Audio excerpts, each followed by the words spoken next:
Los 19 de octubre se celebra el Día Mundial de la Lucha contra el Cáncer de Mama.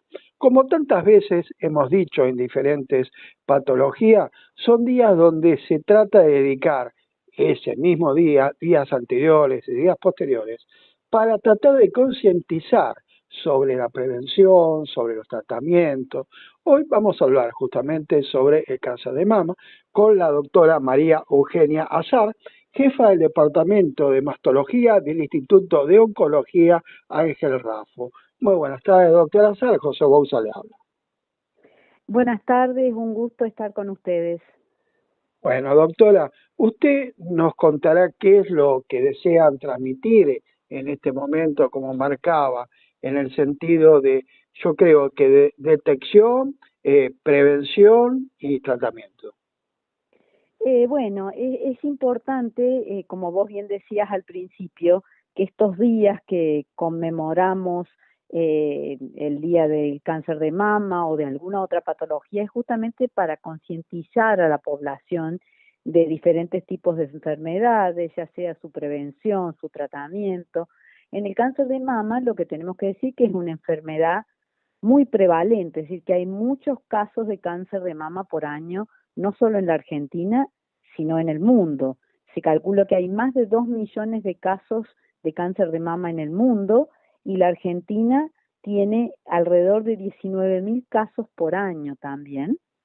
No es un cáncer de los más mortales, pero también tiene una mortalidad importante y por eso es importante que concienticemos a la población para que hagan sus chequeos y sus controles periódicos para poder detectar esta enfermedad cuando todavía no da síntomas. Cuando Doctora, uno sí, sí, disculpe, la voy a interrumpir en algún momento de este sí, no hay diálogo, problema. donde ¿cuál es el origen? Porque creo que con tantos adelantos que ha tenido la ciencia, y más en los últimos años, una patología como el cáncer de mama, ¿se ha podido detectar cuál es el origen genético, el origen, no sé, de la vida diaria que lo puede provocar? Bueno, en realidad es muy buena tu pregunta. No se sabe cuál es el origen. Hay factores de riesgo. Los factores de riesgo, los dos primordiales son ser mujer y cumplir años. Existe el cáncer de mama en el hombre, pero es mucho menos frecuente que en la mujer. Se considera que 1 de cada 100 cánceres va a ser en un hombre, o sea, el 1% de los cánceres de mama. O sea que esos dos elementos que son ser mujer y cumplir años son los factores de riesgo más importantes, que son factores que no podemos modificar, ninguno puede cambiar, por más que haya elección de sexo, hay cosas que no se pueden cambiar y tampoco podemos cambiar el cumplir años. Sí hay otros factores de riesgo que son modificables. ¿Cuáles son? Por ejemplo, el tema del sobrepeso. En la grasa se metabolizan mucho las hormonas. Los países occidentales, la vida que tenemos actualmente es una vida más sedentaria, que predispone al sobrepeso, y ahí es una gran usina de hormonas que es un factor de riesgo para el cáncer de mama. Después, la alimentación, una alimentación rica en grasas, también es predisponente. Las mujeres ahora posponemos la maternidad y tenemos mucho menos hijos que 100 años atrás.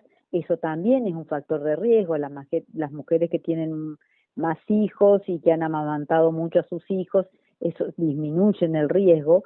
Pero en realidad hay cáncer de mama en todo el mundo, en todos los grupos etarios. Hay estos pequeños factores de riesgo que uno puede modificar un poco, pero la causa esencial del cáncer de mama no la hemos podido encontrar todavía. Y los síntomas, doctora, que llaman más la atención para que en este caso que usted marca, principalmente el caso de mama, es en mujeres, que pueda detectar más fácilmente la mujer. Bueno, es importante tu pregunta. El síntoma puede ser un bulto, que yo me toque un bulto, que vea un tironeamiento de la piel, una retracción de la piel en algún lugar de la mama, que tenga derrame sanguinolento por el pezón, que pueda tener una úlcera, pero estos son síntomas tardíos de la enfermedad.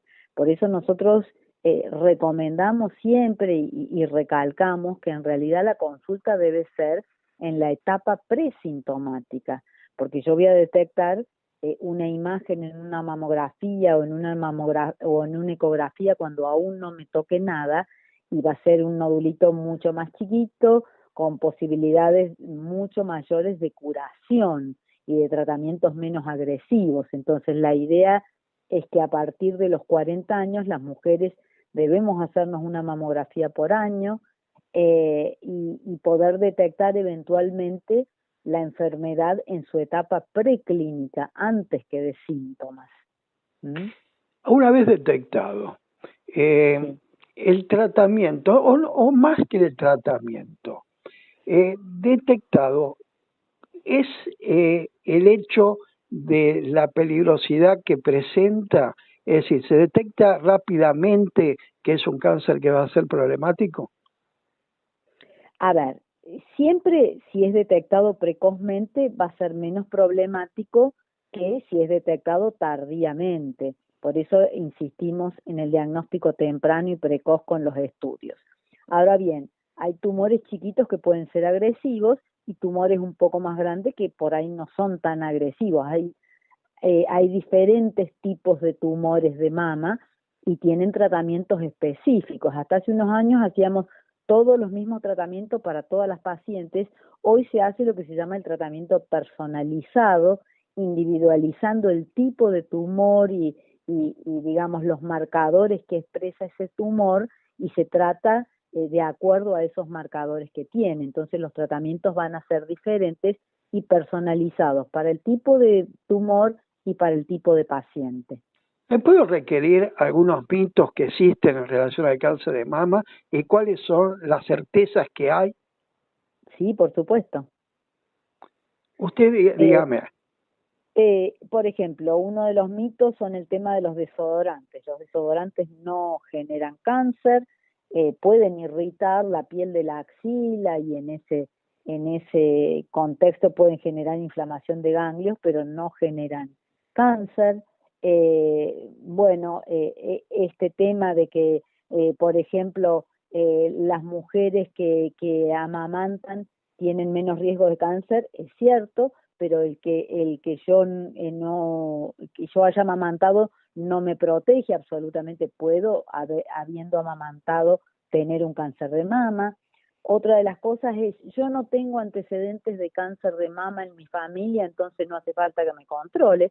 Eso la gente lo repite mucho, y tenemos que saber que el 80% de los cánceres de mama son lo que se llama esporádicos.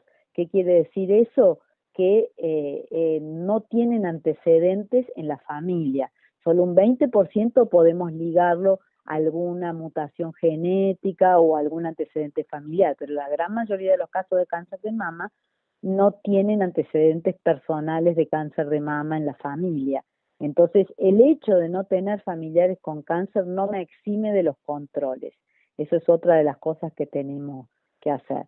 Otro de los mitos que la gente tiene miedo cuando se le indica una punción, ¿no? Porque si es cáncer me lo va a desparramar. Las punciones no desparraman nada y permiten hacer esto de lo que hablábamos antes, el diagnóstico del tipo de tumor para ver qué tratamiento específico hay que hacerle a esa paciente. Bien, supongo que hay muchísimos más. Con respecto a la decisión de la extirpación de la mama, ¿se Sí. está haciendo menos usual que lo que era hace algunos años atrás? Bueno, es buena tu pregunta. No podría decir que sea menos. Por ahí es un poco menos, pero también tiene que ver con el momento del diagnóstico, en la etapa en que se diagnostica la enfermedad. Hay casos en que es necesario hacer una mastectomía. Lo que sí se ha avanzado muchísimo es que se pueden hacer reconstrucciones y reconstrucciones inmediatas. Ya la mayoría de los centros de la Argentina, tanto públicos como privados, tienen acceso a hacer reconstrucción mamaria en el caso de que hubiera necesidad de sacar la mama. Depende de en qué lugar trabajes, hay más incidencia de casos iniciales que de casos avanzados, y bueno, cuando los casos son avanzados, muchas veces uno se ve obligado a sacar el pecho completo. pero lo que hay que transmitir es que existe la reconstrucción y se pueden hacer reconstrucciones aunque sea necesario sacar el pecho. ¿Se ha dado algunos casos en que la mujer se ha hecho la operación, se ha quitado la mama a riesgo histórico de familia que producían cáncer? Ese hecho de la detección genética es parte de una investigación que puede avanzar aún más y tener un reconocimiento más precoz. Bueno, es muy interesante la pregunta. Eso pasó hace unos años que se conoció como el efecto Angelina Jolie, Claro. porque Angelina Jolie se sometió a una cirugía de mastectomía bilateral y reconstrucción porque tenía una mamá que había muerto de cáncer de ovario y ella se le diagnosticó una mutación genética y por eso se hizo esa operación. Cuando hay muchos antecedentes de cáncer de mama en la familia y en mujeres jóvenes y cáncer de mama bilateral y cáncer de mama y ovario y otros tipos de cánceres, esas pacientes son derivadas para asesoramiento genético. El asesor genético determina si necesita hacer un testeo genético, que es un análisis de sangre, para detectar si hay una mutación. En algunos casos de algunas mutaciones genéticas, como las mutaciones de BRCA1 y BRCA2, podemos hacer lo que se llaman cirugías, mastectomías de reducción de riesgo, sacar las mamas para disminuir el riesgo de cáncer de mama. Eso no suele ser una indicación médica, sino que es una decisión del paciente, porque también puede hacer un seguimiento más estricto con resonancia magnética, etcétera, pero es una opción que se le da al paciente. Muchas de estas pacientes que han vivido en su familia muchos cánceres de mama en su familia deciden este tipo de cirugías. Hay que entender que son cirugías importantes, grandes, no es lo mismo poner una prótesis debajo de la piel que ponerla debajo de una mama por poquita glándula que uno tenga, o sea, la gente tiene que entender que no es una estética, pero sí existe y está accesible no solo en el ámbito privado, sino en el ámbito público, en muchos hospitales y por supuesto en el nuestro. Le pido como cierre de este diálogo que nos deje algunos mensajes que sirvan para tomar más conciencia de las cosas que hemos hablado el día de hoy. Bueno, mi mensaje es: perdamos el miedo, no tengamos miedo a consultar, acordémonos que las mujeres somos de postergar muchas cuestiones en función de los otros, del trabajo, de la familia, pero si no estamos bien cuidadas nosotros no podemos cuidar a los otros. Entonces hay que tratar de hacernos los controles anuales, aprovechar este mes del año, el octubre rosa, para repensar estas cosas y acordarme de mí y hacerme los controles adecuadamente, porque la prevención salva vidas y ese es el mensaje final. Doctora María Eugenia Azar, muchísimas gracias. Gracias a ustedes por este contacto.